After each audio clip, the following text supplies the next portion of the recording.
Final lecture of the series. All right. So I had these long trade-off classes last time, and I wanted to, and I just constructed them in this algebraic way. But I hinted that the extra parameter in them is from the dilation action on the cotangent bundle. So I want to tell you geometrically how log and Knutson show that there are actual classes satisfying. They have a different definition of these classes that they don't point out satisfies this recursion, but they have to work to show that their definition, which I'm not going to present, actually has solutions, and I'll show you how they construct them. So let me start with, I've got my group G, which is probably going to be GLN, acting on the dual of its Lie algebra. And if you'd rather think about the Lie algebra itself, that's fine, since I'm using GLN, where I could think of matrices and as being isomorphic to the dual to matrices using the trace form. I can multiply two matrices together and take the trace. That gives me a non-degenerate inner product on matrices, and I use that to identify them. The reason that it's nice to work with G-dual is if I take some guy C, in G-dual, then the orbit through C is naturally a symplectic manifold. And so this guy is called a coadjoint orbit.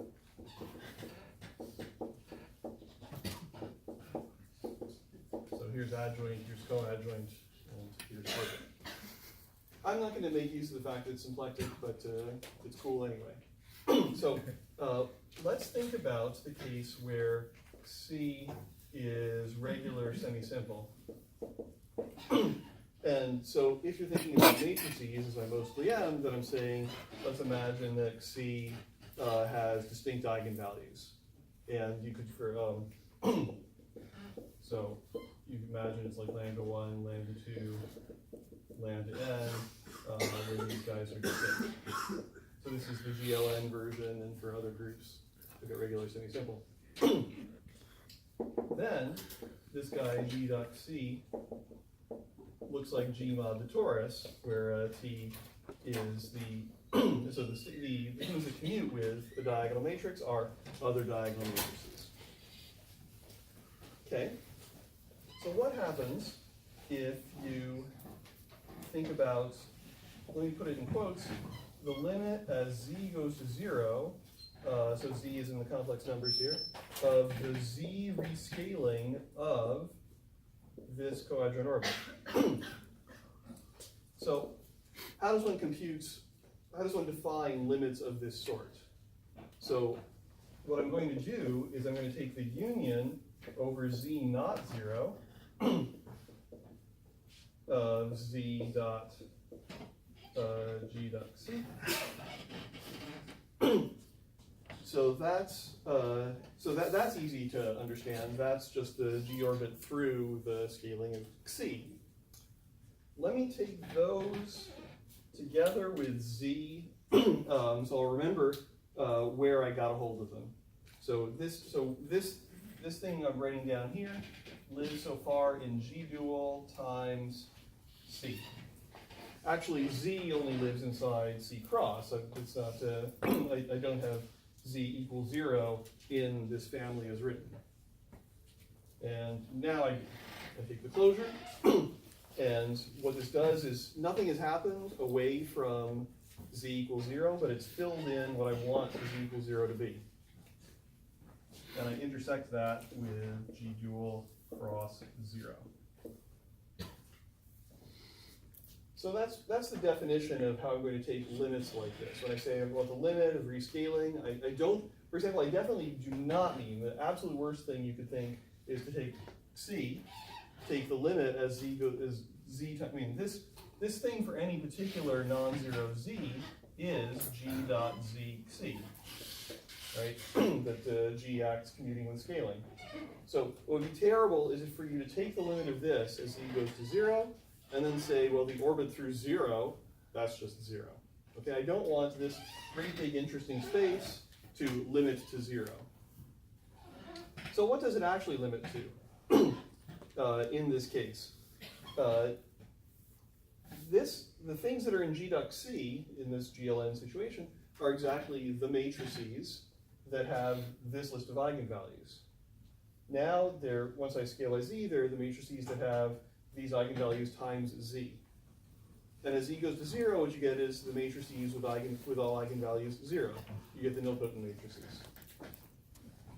And so what this is going to be is N, the nilpotent cone.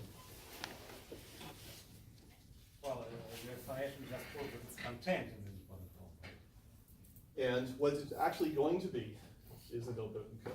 Right, so so it's contained. One thing that's handy is that both of these guys are the same dimension.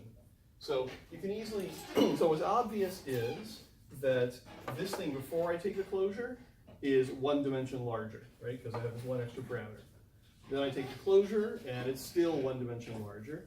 So you can take the closure of horrible sets in the plane or in space and have the dimension go up, but in algebraic geometry that can't happen. So I take the closure and the dimension is still one dimension more than it used to be.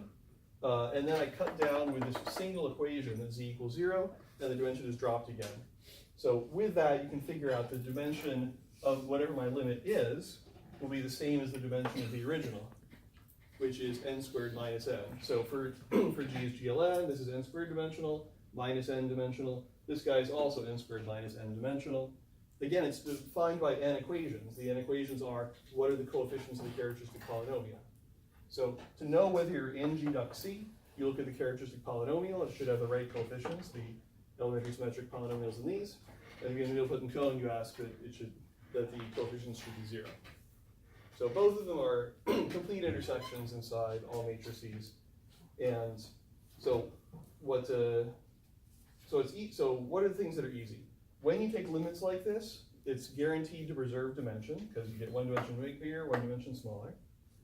And the nilpotent cone is going to contain the limit because we can follow these equations, the characteristic polynomial.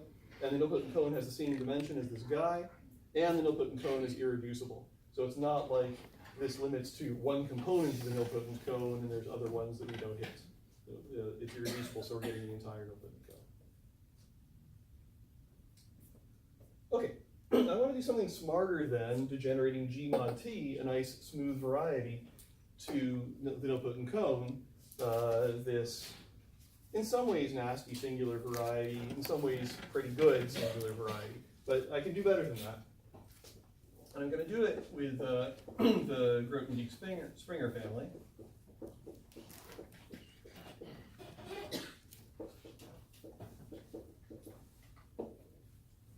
Which is, it's a G cross little b, so this is the Lie algebra, so for the examples I mostly care about, this is going to be just upper triangular matrices,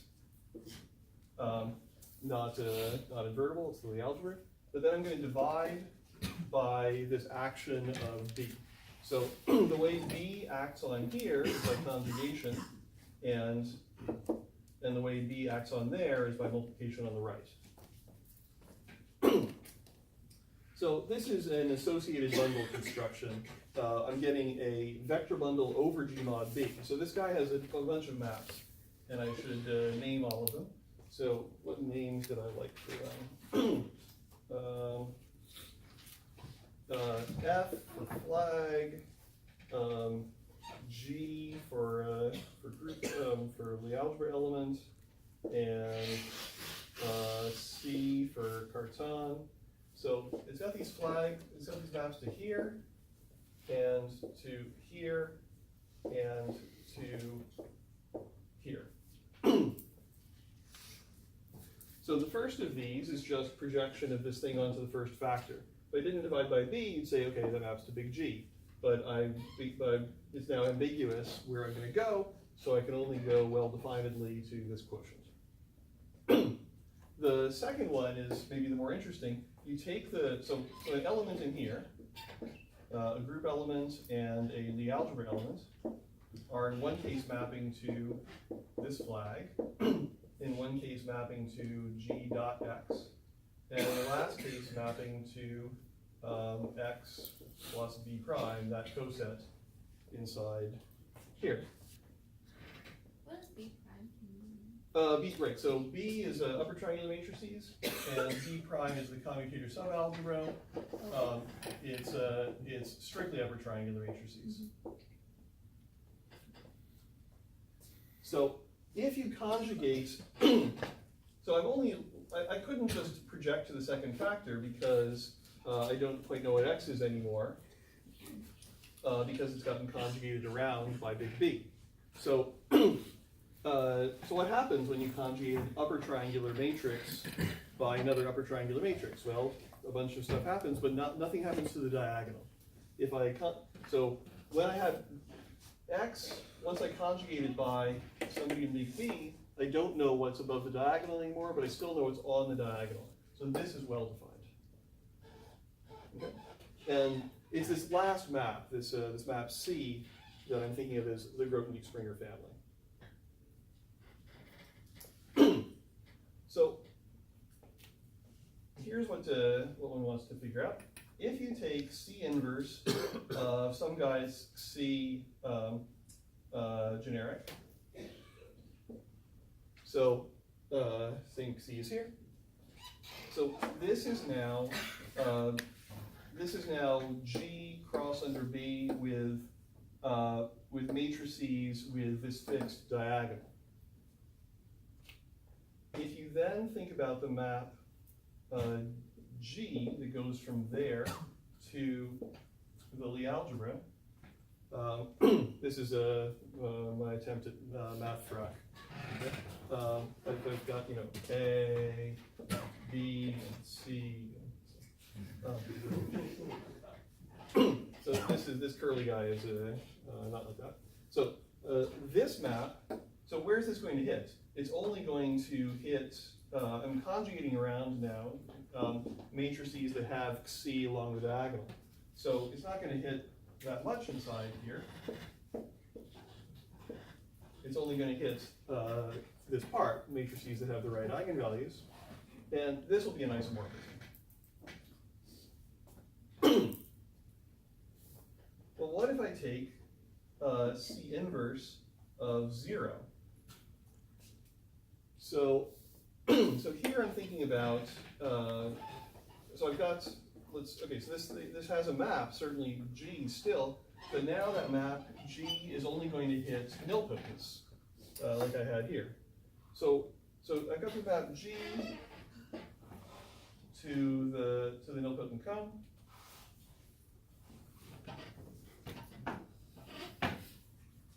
And this turns out to be the Springer resolution.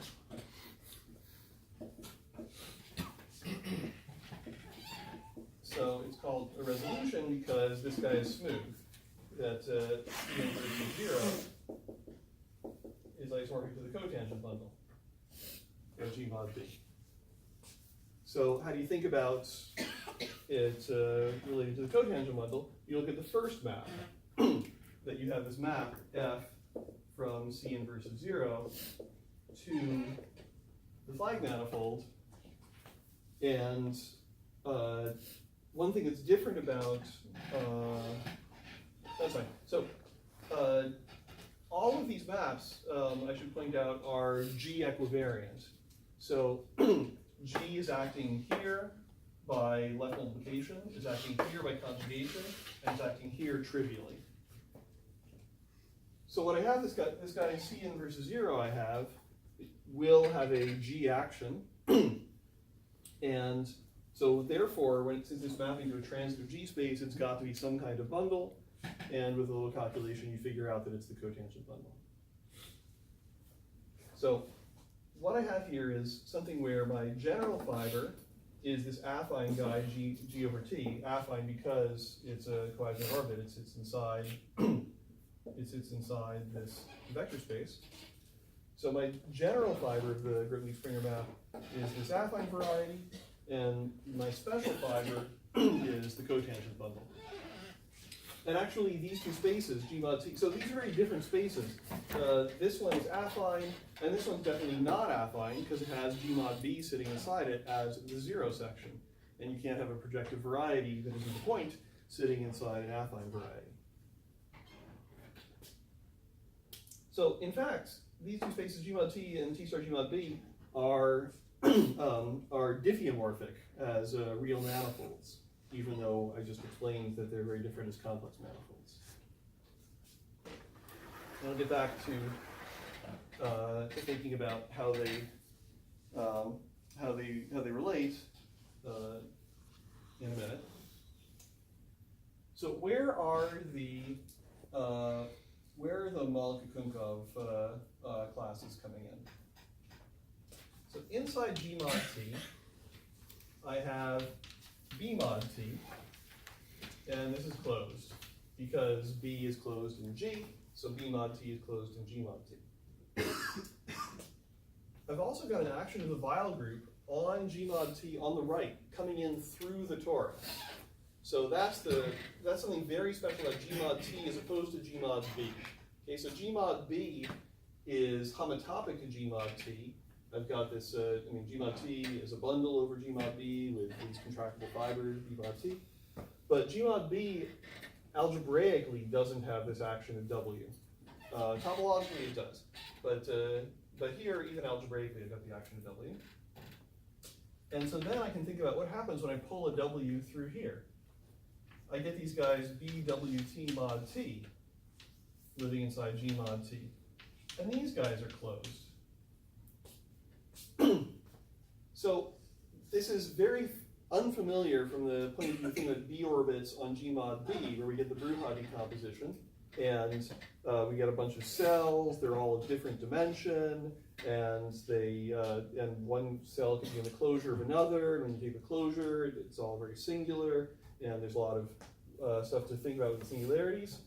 We have none of that here. All these guys are as good as any other because of this transitive W action. This one is obviously really stupid. It's just this vector space. I mean, that was true with the Bruja cells in G1B also, but it's just this vector space of a certain dimension, number of positive roots, which is in fact half the dimension of this. Let me remind you, this guy is symplectic, and this guy turns out to be Lagrangian. All these guys are the same dimension, so unlike the B orbits you think about in G mod T, and they're all closed. They're just not talking to each other in the same way that the ones in G mod B do. All right, so now I can define what I want the W Malka-Kunkov subscheme to be. I'm going to define it as the limit as Z goes to 0 of Z applied to BWT mod.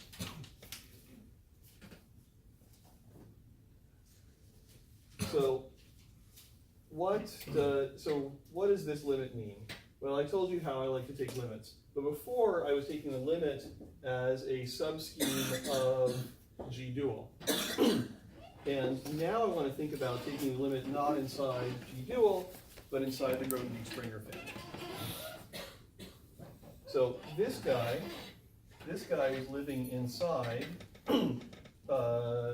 C inverse of C, right? So I've C inverse of C.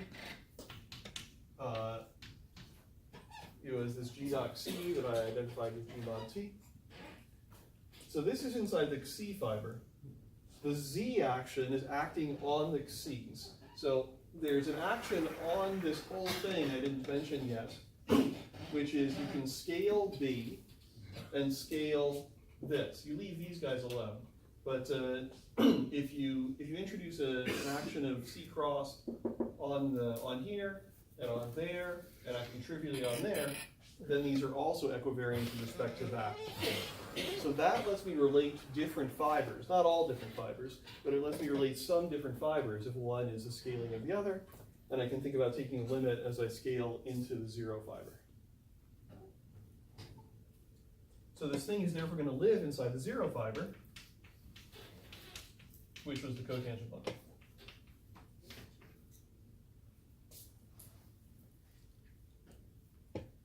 What's it going to look like?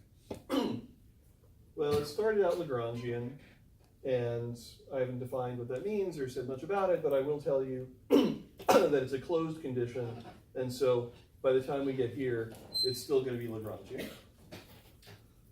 It started out B invariant, and so it's going to be B invariant when we're done.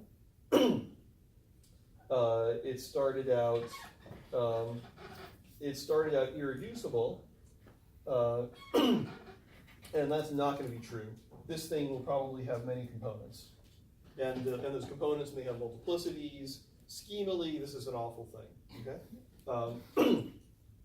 the multiplicities are not quite given by the Kazhdan-Lustig polynomials evaluated at 1, but that's the sort of thing you should have in mind. That's the sort of idea as to why these guys are bad.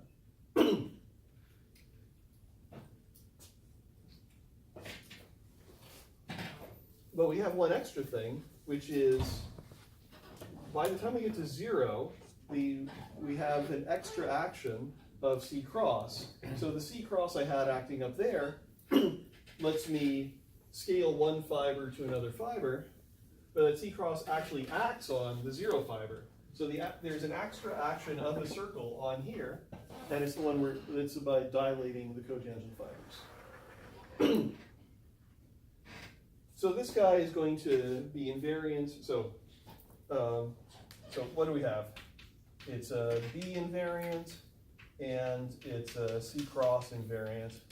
So this is the dilation of the cotangent fibers. So Arnold has this lemma about what Lagrangian irreducible dilation invariant subvarieties of a cotangent bundle look like. That they're determined by their projection to the base. They're called conormal varieties of those subvarieties in the base. So that tells you that this guy is reducible, so Arnold lemma doesn't apply to the whole thing, but it applies to it component by component. It tells you each component of this is forgetting the multiplicities, a conormal variety to something in G mod B, and the B invariance says that it has to be to a conormal variety to a B orbit closure. So this thing has a bunch of components, each one with multiplicities, each one of which is a conormal variety to a B orbit closure. And I'm not going to prove it, but if you take the classes of these guys in the T cross dilation equivariant cohomology of the cotangent bundle, then they satisfy the recurrence I wrote down last time.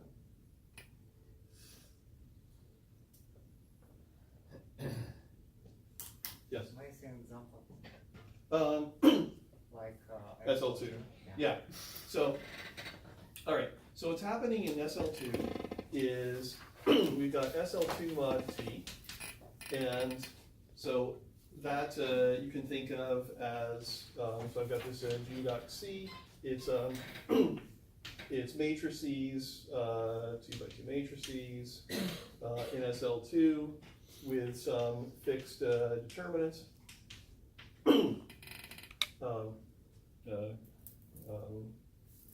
D.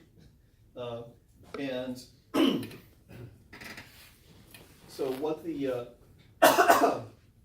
what the two orbits look like is we're going to take, so one of them looks like A minus A something over here.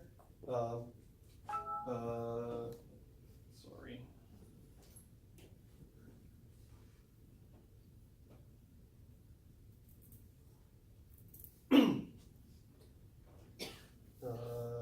Sorry, that's not quite right. That fixed determinant minus D squared. That's better. So one of them looks like D minus D 0 star, and the other looks like minus D D 0 star. These are the two BWT mod T's. And yes. conjugating around by those. So where these are going to go, so let me give you a picture of the cotangent bundle of CP1. So if I just have the moment polytope for CP1 with respect to the torus action, we get these two fixed points, and we take their convex hull, and this would be moment polytope. Now the cotangent bundle, it's non-compact, and so it's a little dicey to write down its moment polytope. You can't just use the rule I said before of taking the fixed points and taking the convex hull. You could compactify it, and you get these two extra fixed points, and I'll tell you where they are. They're way out there and way out there. And then I'm going to throw away the stuff in the compactification and lose the extra P1 I had at infinity, and end up with what's the proper moment polytope, improper moment polytope for the cotangent bundle. Okay. So what I'm seeing here, in this direction, I'm seeing the torus action, and in this direction, I'm seeing the dilation action. So what these arrows are supposed to mean is this thing being perpendicular to that line has to do with the fact that the CP1 itself, the zero section inside the cotangent bundle, is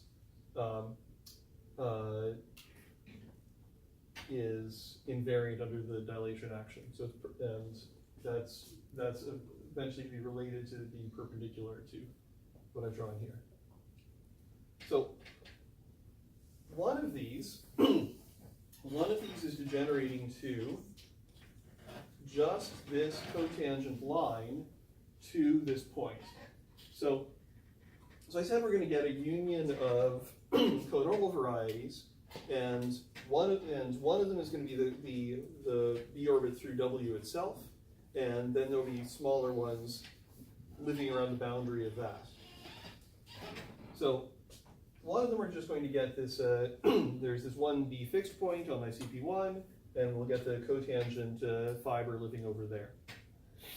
And if you think about the restriction of this to fixed points, you say, well, it's missing this one, and here's the outward direction that's not in that cotangent line.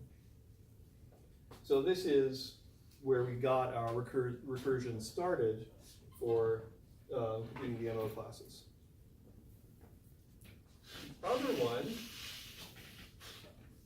breaks into, so as you do this limit, I say you're going to get a union of conormal varieties. One of them is going to be the conormal variety to the zero section, and that is just the zero section. And the other is the thing we just had. You get a union of these two pieces. So if I just had this guy, you'd say his class is this. And if I just had this guy, you'd say his class is that.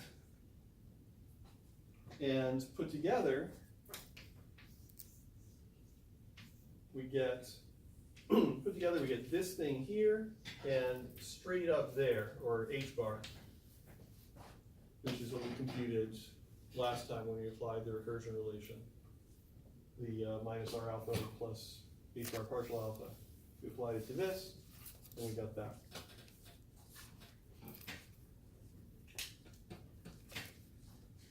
So let me explain the hopefully more familiar representation theory interpretation of what this degeneration is doing, where we're starting with these really easy things that don't talk to each other, they're all closed, they miss each other inside G mod Phi, and they degenerate to these complicated things with multiple components and multiplicities and so on. So everything's going to live over G mod B. And I've got a map from G mod B, to G mod B from the cotangent bundle.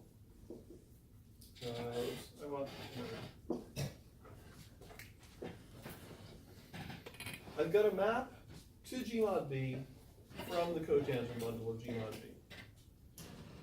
But I'm not going to write down this map here. Instead, I'm going to take the structure sheaf of this algebraic variety, so functions on open sets of this variety, and I'm going to push it down to here. So I get this sheaf called, here, I'll just write it this way, or maybe pi lower star, where pi is the map from the cotangent bundle to G mod. So this is a sheaf on here of commutative algebras. What does that mean? It means if you have an open set here, you take its pre-image in there, and take the functions on that set, and that's a way of assigning a commutative algebra to each open set in here. Okay, meanwhile, G mod T, this other fiber, also maps to G mod B, and I can push forward its structure sheaf. And I get another sheaf of commutative algebras. So given an open set here, I take the pre-image there, and I get a commutative ring. So what's going on in the Grothendieck-Springer family is that I have this degeneration of one to the other. So this is not a map of rings. It's more like I'm taking an associated graded. It's not exactly that either, but it's more like that I'm taking an associated graded. There's another sheaf of algebras on G mod B that's very closely related to this one, which is the ring of differential operators. And sorry, let me write this guy as G dot. Okay, the ring of differential operators on G mod A. So how do you think about these? There's linear differential operators, which come from vector fields. So if I got a vector field, I can use it to differentiate a function and get another function, and that's my first kind of differential operator. But then I can start composing those. So it's something like taking vector fields and multiplying them together. And the multiplication isn't commutative, so I get for each open set, I'm taking the vector fields on that and multiplying together and getting this non-commutative algebra. It's almost commutative in the sense that if you take two differential operators of degrees A and B, meaning how many vector fields were involved in their construction, and you take their commutator, that won't require A plus B. It'll only require A plus B minus 1 many vector fields. Like if you take a commutator of two vector fields, you get just a vector field again, not a second order differential operator. And so that means there is an associated gradient you can do to go from this sheaf of non-commutative algebras to this sheaf of commutative algebras. So I've got these three sheaves of algebras so far on G mod B. If I went from here, I took the global sections of this sheaf. So I say, what does a differential operator on the entire flag variety look like? The answer is, it looks like the universal enveloping algebra of little g, modulo some part of the modulo a character of the center.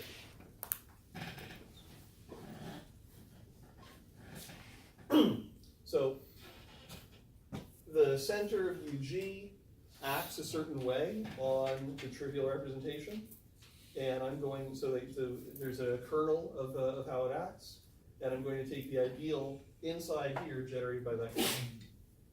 So this is a part of Valence and Bernstein localization, that they identify what the global differential operators on the flag variety look like. It's a rather small part, but this is one thing. And so 0 sounds pretty easy. Like if I think about finite dimensional representations with this central character, that's just the trivial representation. But the other Verma modules that have central character 0 are what make this story complicated. So all the stuff you know about relating Vermas to irreducibles, in characters to 0, everything is already present in this. But there's another sheaf here, which is something I'm not going to define, the C-twisted differential operators.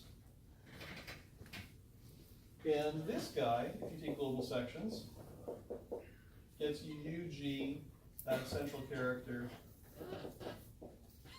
C. And that's really easy. So when you make the Verma modules with central character C, so that means that you take the high weight C, or so what's going on here is we have these high weights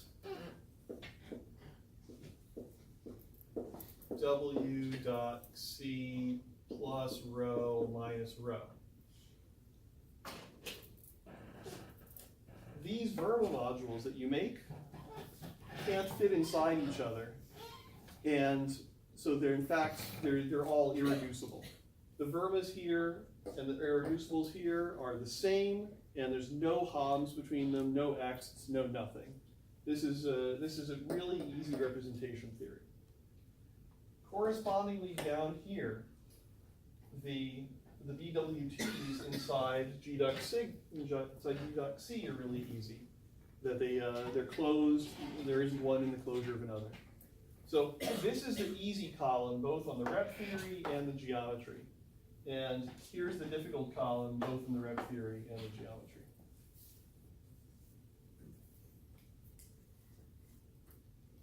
Questions right now?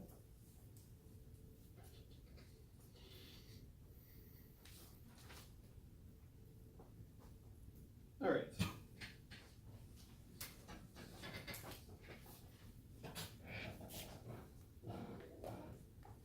So I want to talk about Nakajima Quiver varieties.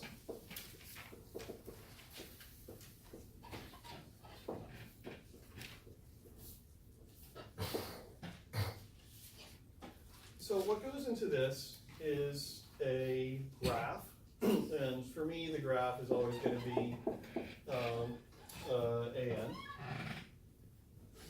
So I've got myself a graph, directed graph. And if I were just thinking about representations of this quiver, I would be thinking about functors from this category to Vec, or maybe the free category on this graph to Vec. So that means I want to assign a vector space to every point here, and a morphism to every edge here. And very often I'll say, well, fix the vector spaces. Put a vector space at each of these places, and then think about what all the morphisms could be. And that's pretty easy. I'll just get a big product of matrix spaces. So A times B matrices plus B times C matrices plus D times C matrices plus D times E matrices. Direct sums of those. All right, so Nakajima has several twists on this. One is, let's introduce a bunch of extra vertices.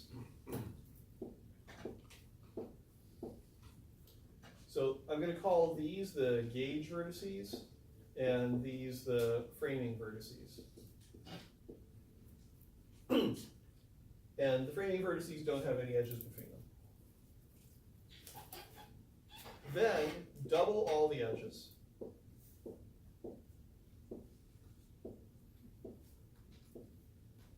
Okay. So now what that does, of course, to the